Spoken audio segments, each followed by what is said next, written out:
I spent weeks building that project, late nights, takeout dinners, spreadsheets, graphs, every detail polished. It was the biggest opportunity our team had all year, and I was proud of it. 2 days before the presentation, my coworker Sophie sent a company-wide email. Excited to present my proposal this Friday? I reread it 3 times. My proposal. She had copied every slide, every chart, every word, and just swapped my name for hers. When I confronted her, she smirked. "You weren't moving fast enough," she said. "They already see me as the leader." "This just makes sense."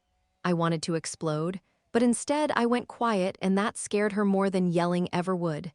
Sophie didn't know the research. She didn't understand the numbers. She didn't know the strategy behind any decision.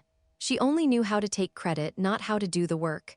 So I removed the detailed notes from the shared folder, the notes only I had written. Without them, she was walking into that boardroom blind. On Friday, Sophie strutted to the front of the room like she owned the building. She clicked to the first slide, my slide, and started speaking. At first, she sounded confident. Then the questions began. "Can you walk us through the cost breakdown? What data supported this direction? How does this scale in Q3? What were the test conditions?" Each question hit her like a brick. She stuttered. She flipped through slides. Her face went bright red. "The cost, the model is, I think the testing showed." It was painful to watch, but also incredibly satisfying. Finally, the CEO leaned forward and said, "Sophie, do you actually understand this proposal?" Silence.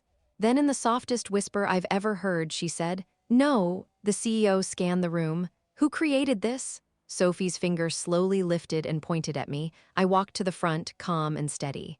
And in 10 minutes, I explained everything she couldn't, the research, the analysis, the reasoning, all of it. The executives nodded along. When I finished, the CEO said, "Excellent work. You'll lead this project moving forward." Sophie didn't say another word. Later, as she was called into HR, she whispered at me, "You set me up." I shook my head. "You set yourself up the moment you tried to steal work you couldn't defend." Sometimes you don't have to get revenge, you just have to let people expose themselves.